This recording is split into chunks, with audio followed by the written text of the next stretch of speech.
둘째 마당에 3장을 진행하고 있습니다. 지금 우리 함수 상자에 대해서 알아보고 있는데요. 이 함수 상자를 직접 만들어 봤고 더하기 함수 상자인 경우에는 이렇게 축약할 수 있다라고 하는 것까지 같이 한번 봤습니다. 그리고 우리 여기 위에 보면 더하기 기능을 직접 버튼 2라고 하는 거 클릭했을 때 동작을 시키고 있죠. 그래서 이렇게 동작시키는 이 기능도 조금 더 축약할 수 있어요. 그러니까 뭐냐면 지금 첫 번째 입력 상자에서 값을 가지고 오고 두 번째 입력 상자에서 값을 가지고 오잖아요. 이것도 함수로 만들 수 있습니다. 여러 번 사용을 한다라고 하면. 그래서 이제 책을 보시면 첫 번째 입력 상자에서 가져오는 함수를 하나 만들어 보자.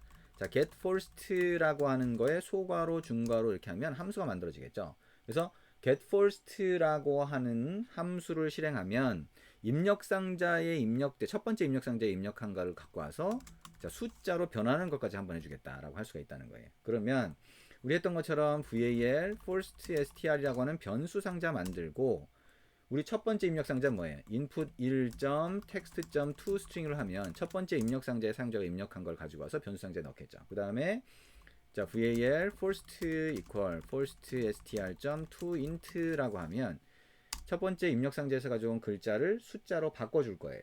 그리고 이거를 return이라고 하게 되면 어떻게 돼요? 함수 상자의 아래쪽으로 얘가 떨어지게 되겠죠. 그러니까 이거를 이렇게 할 수도 있고 여기를 바로 return 이렇게 해도 돼요. 그죠? 요걸 이렇게 안 하고 그렇게 하면 좀 더 간결하게 표시가 되겠죠. 코틀린에서는 이제 요즘 현대적인 프로그래밍 언어들이 다 그렇지만 좀 더 간결하게 표시할 수 있는 방법을 더 선호하게 됩니다. 이게 이제 get first 책에서는 이제 다 썼지만 이렇게 더 줄일 수도 있다라고 생각을 하면 되고요. 자, 두 번째 입력 상자에 입력된 값도 이걸 복사해서 붙여넣기 한 다음에 자, get second라고 하는 함수를 만들 수도 있겠죠. 그러면 그거는 input 2에서 입력된 글자를 갖고 와서 second str이라고 하는 데 넣고 toInt를 하면 자, 그러면 두 번째 입력 상자에 입력된 값을 가져오게 됩니다. 그래서 화면에다가 activity main.xml이라고 하는 이 화면을 열고 여기다가 버튼을 하나 더 입력해 보자. 자, 여기에 버튼을 하나 더 입력하고 결과라고 하는 글자의 아래쪽에 한번 붙여보고요. 자, 이렇게 하고 자, 이것도 마찬가지로 더하기를 하는데 더하기 2라고 하는 글자를 한번 표시해 보자. 더하기 2. 그죠? 그러면 이게 지금 버튼 3이라고 하는 아이디를 갖고 있죠. 그럼 mainActivity.kt로 와서 아까 그 onCreate라고 하는 거 중괄호 안에 주의하실 거는 여기 onCreate의 중괄호 안은 요거예요. 근데 버튼의 중괄호가 또 있죠. set onClick listener. 이 안에다 막 집어넣으시면 안 되고요. 요 동일한 들여쓰기 수준을 항상 지켜주셔야 돼요. 그래서 세 번째 버튼은 여기다가 입력하셔야 되는데 이 코딩을 처음 해보고 나면 여기 안에다가 막 입력하거나 이 어디에다가 넣어야 되는지가 굉장히 헷갈려요. 그래서 이거를 잘 지켜서 위치를 잘 잡아서 넣으셔야 됩니다. 그래서 버튼 3점 세 번째 버튼이 되겠죠. set on click listener 엔터 엔터 치면 그냥 자동으로 들어갑니다. 그러면 더하기 기능을 이제 어떻게 만들 거냐? 더하기 기능을 만드는 게 좀 더 쉬워지는 거죠. 어떻게 돼요? add라고 하는 함수를 호출하는데 자 get first라고 하는 함수를 호출하면 이 함수의 반환 값으로 숫자가 넘어오잖아요.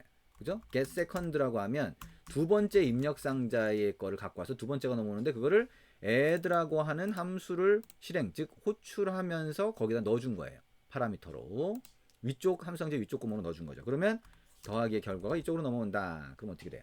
이거를 자 우리 결과 값으로 받아보면 되겠죠. 이거를 var result라고 하는 변수 상자에 넣어서 받아본다. 그러면 이걸 가지고 이제 표시를 해준다. 그러면 이 내용과 동일한 내용이 되겠죠. 결국에는 버튼을 클릭했을 때 동작하는 중괄호 안의 코드가 두 줄로 바뀌는 거예요.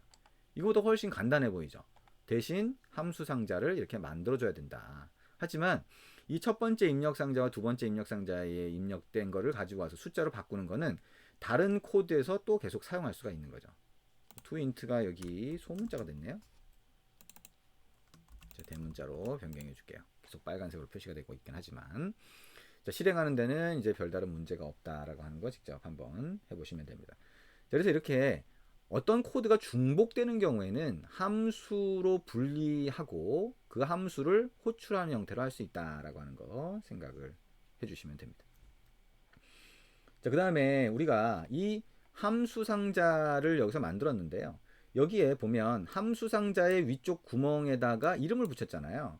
그래서 코틀린에서는 이 이름으로 넣어줄 수도 있어요. 다시 말하면 여기에 자, 이거를 뭐 이것처럼 밑에다가 하나 더 넣어볼까요? 그래서 예를 들면 var result2라고 하는 게 add에 만약에 10,10 우리가 직접 이제 코드에서 값을 넣어줬다라고 하면 여기에 a 땡땡이라고 하는 거는 여기 자동으로 보여준 거예요. 코틀린이 우리가 지금 이거를 그러니까 안드로이드 스튜디오가 붙여준 거니까 직접 입력하는 건 아니고요. 근데 여기에 자 a equal b equal 이렇게 명시적으로 우리가 add라고 하는 함수를 정의할 때, 선언할 때 또는 만들 때 이렇게 어떻게 표현하든 상관은 없어요. 근데 add를 결국에 만드는 거잖아요. 그때 첫 번째 구멍과 두 번째 구멍에 이름을 붙여줬는데 이 이름으로 아예 이렇게 넣어줄 수가 있어요. 이러면 어떤 장점이 있을까요? 이름을 안 넣어주면 넣어주는 값의 순서, 콤마로 된 순서에 따라서 그 구멍이 차례대로 들어가요. 근데 그게 아니라 얘를 이름으로 넣어주면 어떻게 돼요? 순서를 바꿔도 상관이 없어요. 그죠? A의 10, B의 10이라고 하는 거를 순서를 바꿔도 얘는 그 이름을 보고 찾아갈 수 있다. 그래서 이거를 이름 붙인 파라미터라고 부를 수가 있겠죠. 파라미터에다가 이름을 붙일 수 있다. 기존에 뭐 필요할 때 파라미터에 이름을 붙이는 거는 종종 굉장히 좋은 장점이 되기도 해요. 그리고 이렇게 모든 파라미터를 뭐 10개씩 막 여기 add 함수에 많이 정의를 했다라고 한다면 일일이 다 넣어주고 싶지 않은 경우가 있죠. 그런 경우에 여기에 b라고 하는 거에다가 equal 0이라고 하면 이게 디폴트 값이 돼요. 다시 말하면 값이 안 넘어오더라도 얘가 이 구멍에는 0이 들어온다라고 가정을 하는 거죠. 기본값으로 넣어주는 거예요. 그러면 add라고 하는 걸 호출할 때 자, a는 10 이렇게만 넣어주시면 됩니다. b는 안 넣어도 0이라고 하는 걸로 들어가게 되는 거죠. 이해되나요? 이 파라미터가 이렇게 약간씩 바뀔 수가 있어요. 그러니까 함수의 위쪽 구멍이라고 하는 걸 이제 파라미터라고 부를 수 있는데 위쪽 구멍에 넣어주는 형식이라든가 그런 것들이 조금씩 바뀔 수 있다라고 하는 거 생각해 주면 되고요. 어떨 때 바뀌는지 요것만 주의해서 한번 보시면 됩니다. 자, 우리가 지금 얘기한 거 해봤고요. 그 다음에 가변 파라미터라고 하는 게 있어요. 가변 파라미터. 그거는 어떤 경우냐? 자, 우리 더하기를 하는데 자, fun이라고 하고 sum이라고 하는 거 하나 만들어 볼게요. 자, 함수 상자죠? 함수 상자인데 자, 위에 구멍이 한 개일 수도 있고 두 개일 수도 있고 이런 경우를 한번 생각해 볼게요. 그러니까 한 개 값을 넣어줄 수도 있고 두 개 값을 넣어줄 수도 있고 그러면 우리가 sum이라고 하는 함수 상자를 그 개수 위에 그 구멍 개수에 따라서 여러 개를 만들어 줘야 되겠죠. 근데 그렇게 하면 어떨 때는 좀 비효율적이다 보니까 여기 함수 상자 위쪽 구멍에다가 inputs라는 이름을 하나 붙여주고 거기에 숫자가 들어오는데 이 숫자가 들어오는 게 한 개가 아닐 수 있다. 두 개일 수도 있고 세 개일 수도 있다. 그러면 var, arg라고 붙여줍니다. variable arguments의 줄임말이겠네요. 그러니까 arguments라고 하는 건 인수라고 하고 함수 상자 안쪽에서 봤을 때를 얘기하는 건데 var, arg라고 해서 여기에 들어오는 게 여러 개일 수 있다를 얘기를 합니다. 그러면 이 함수를 호출할 때는 즉 이 함수를 실행할 때는 어떻게 하냐? 함수의 이름 뒤에 소괄호 붙이면 되죠. 여기에 int니까 숫자가 들어오잖아요. 근데 구멍은 하나죠. 구멍은 하나지만 10, 20, 30 이런 식으로 여러 개를 넣어줄 수 있어요. 여러 개를 넣어줄 수 있고 이렇게 여러 개가 여기서 전달을 받으면 이 여러 개를 우리가 쓸 수가 있는 거죠. 그래서 우리가 아직 익숙하진 않지만 자, for문을 써볼 수 있어요. for문은 소괄호, 중괄호가 오는데 소괄호 안에다가 조건을 넣고요. 그 조건에 맞춰서 중괄호에 있는 코드가 여러 번 실행이 돼요. 그래서 반복문이라고 합니다. 여러 번 반복된다는 거죠. 그래서 이 조건에 맞을 때만 실행된다라고 보시면 되고요.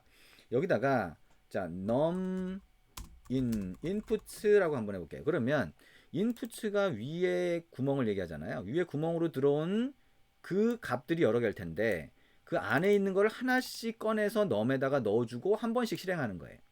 그러면 10, 20, 30이 한 번씩 num에 들어가면서 세 번 요 중괄호 안에 있는 코드가 실행이 되는 거죠. 그래서 이거를 바깥에서 var 예를 들면 output이라고 하고 0을 집어넣은 다음에 자, output이라고 하는 거는 자, output 플러스 num 이렇게 할 수가 있어요.